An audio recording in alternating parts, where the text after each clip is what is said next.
নমস্কার। আচ্ছা, আপনারা কি স্বাস্থ্যক্ষেত্রে একটা সফল ক্যারিয়ার গড়ার স্বপ্ন দেখেন, কিন্তু ভাবছেন ডাক্তার হওয়ার পথটা তো বেশ কঠিন? একদম চিন্তা করবেন না, কারণ এমন অনেক দারুণ পথ খোলা আছে যা আপনাকে শুধু একটা ভালো চাকরিই দেবে না, বরং নিজের ব্যবসা শুরু করার একটা দারুণ সুযোগও করে দেবে। চলুন আজ সেই সব অসাধারণ সুযোগগুলো নিয়েই কথা বলি। এই প্রশ্নটা কিন্তু প্রায়ই ছাত্রছাত্রী আর তাদের অভিভাবকদের মনে উকি দেয়। আর এর উত্তরটা কি জানেন? একদম হ্যাঁ, ১০০% সম্ভব।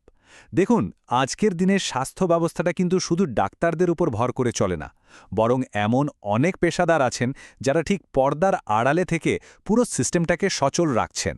আর এই পেশাদাররাই হলেন অ্যালাইড হেলথ এবং প্যারামেডিক্যাল বিশেষজ্ঞ।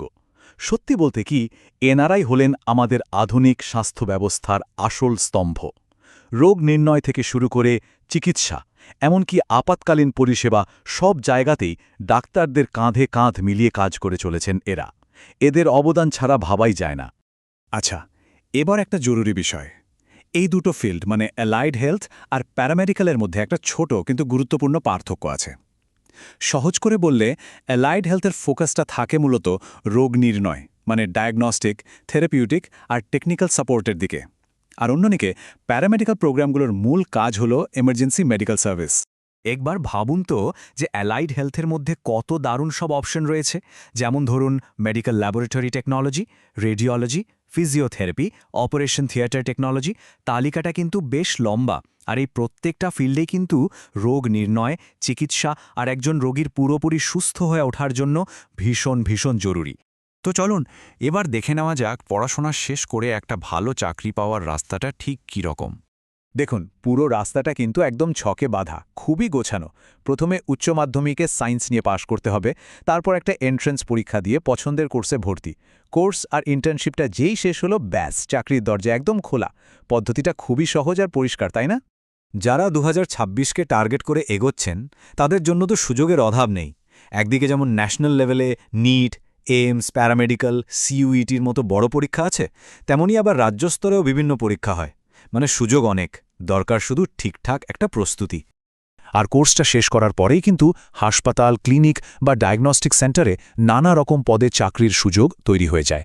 আর সত্যি কথা বলতে, এখন স্বাস্থ্যক্ষেত্রে এই ধরনের স্কিল্ড প্রফেশনালদের চাহিদা তুঙ্গে, তাই চাকরি পাওয়ার সম্ভাবনাও কিন্তু খুবই উজ্জ্বল। একদম শুরুতে মাইনেটা হয়তো মাসে ১৫,০০০ থেকে ৩৫,০০০ টাকার মতো হতে পারে, কিন্তু আসল কথাটা হলো অভিজ্ঞতা বাড়ার সাথে সাথে আর স্পেশালাইজেশন করলে এই মাইনেটা কিন্তু খুব তাড়াতাড়ি বাড়তে থাকে। কারণ মনে রাখবেন, হেলথ কেয়ার সেক্টরে দক্ষতার দাম সবসময় অনেক বেশি। আচ্ছা, এতক্ষণ তো আমরা চাকরি নিয়ে কথা বললাম, কিন্তু এবার আলোচনাটা একটা দারুণ দিকে মোড় নিতে চলেছে। একটা ভালো চাকরি তো আছেই, কিন্তু তার পাশাপাশি যদি নিজে কিছু করার মানে নিজের মালিক হওয়ার সুযোগ থাকে, তাহলে কেমন হয়? হ্যাঁ, ঠিকই শুনছেন। অ্যালাইড হেলথ আর প্যারামেডিক্যালের এই ফিল্ডগুলো আপনাকে একজন সফল উদ্যোগপতি বা অন্ট্রপ্রনর হওয়ারও সুযোগ করে দেয়। এই কথাটা একবার ভাবুন তো, শুধু চাকরি প্রার্থী নয়, চাকরিদাতা হন। এই কোর্সগুলো কিন্তু ঠিক এভাবেই আপনাকে তৈরি করে, যাতে আপনি শুধু চাকরির জন্য না ঘুরে নিজেই অন্যদের চাকরি দেওয়ার মতো জায়গায় পৌঁছতে পারেন। ভাবুন, নিজের ব্যবসা শুরু করে আপনি সমাজের একজন চাকরিদাতাও হয়ে উঠছেন। কিন্তু প্রশ্ন হল, এই ফিল্ডে ব্যবসা শুরু করাটা এত লাভজনক কেন? এর কারণটা খুব সহজ। আজকাল ছোট শহর হোক বা বড় শহর, সব জায়গাতেই ভালো স্বাস্থ্য পরিষেবার চাহিদা হু হু করে বাড়ছে। আর নিজের ব্যবসা শুরু করলে কি হয়? শুধু যে আয় বাড়ে তাই নয়, নিজের মতো করে কাজ করার স্বাধীনতা পাওয়া যায়। আর সবচেয়ে বড় কথা, সমাজে একটা সরাসরি পজিটিভ প্রভাব ফেলা যায়। তাহলে কি ধরনের ব্যবসা শুরু করার সুযোগ আছে? চলুন এবার কিছু দারুণ আর সম্ভাবনাময় অপশন দেখে নেওয়া যাক। এই চার্টটার দিকে একবার দেখুন।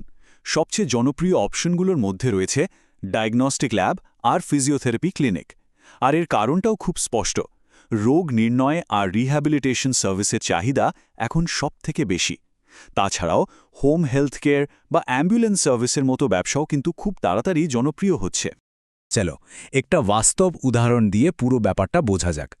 একটা গল্প বললে হয়তো বিষয়টা আরও পরিষ্কার হয়ে যাবে।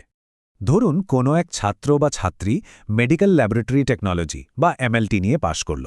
তারপর সে বছর ২-৩ একটা ভালো হাসপাতালে কাজ করে বেশ ভালো অভিজ্ঞতা জমাল।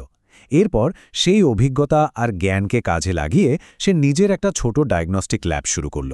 আর দেখুন, মাত্র ৫ বছরের মধ্যেই সে তার ব্যবসাকে আরও বড় করে তুলল, আরও কর্মী নিয়োগ করল। এইভাবেই কিন্তু স্বপ্নগুলো সত্যি হয়। তো যারা নিজের ব্যবসা শুরু করার স্বপ্ন দেখছেন তাদের জন্য একটা পরিষ্কার রোডম্যাপ থাকাটা কিন্তু খুব দরকার। চলুন এবার ধাপে ধাপে দেখে নিই কীভাবে এই স্বপ্নটাকে বাস্তবে পরিণত করা যায়। তাহলে সবচেয়ে জরুরি কথাটা কি? কোনো তাড়াহুড়ো নয়। আগে অন্তত ২-৩ বছর মন দিয়ে কাজ করে বাস্তব অভিজ্ঞতাটা অর্জন করতে হবে।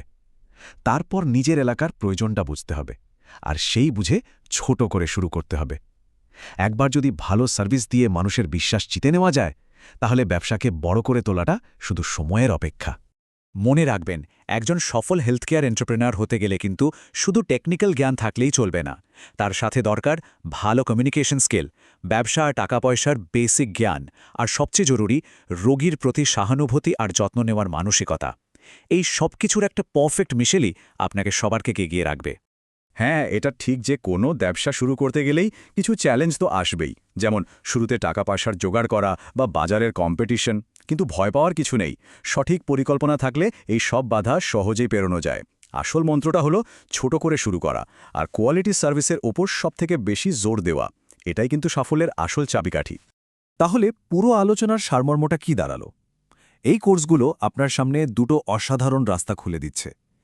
একদিকে আছে একটা নিশ্চিন্ত, সম্মানজনক চাকরির নিরাপত্তা, আর অন্যদিকে আছে নিজের একটা সফল ব্যবসা গড়ে তোলার অফুরন্ত সম্ভাবনা। কোন পথে এগোবেন সেই সিদ্ধান্তটা কিন্তু সম্পূর্ণ আপনার। এই আলোচনা শেষ করার আগে একটা প্রশ্ন সবার জন্য রেখে যাচ্ছে। যদি আপনারা নিজের কিছু শুরু করার কথা ভাবেন, তাহলে স্বাস্থ্যক্ষেত্রে আপনাদের উদ্যোগটা কি হবে? একটা ডায়াগনস্টিক ল্যাব, নাকি একটা ফিজিওথেরাপি ক্লিনিক, নাকি একদম নতুন কিছু? উত্তরটা ভাবতে থাকুন, কারণ সঠিক পরিকল্পনা আর সাহস থাকলে আপনার স্বপ্নও কিন্তু একদিন সত্যি হতে পারে।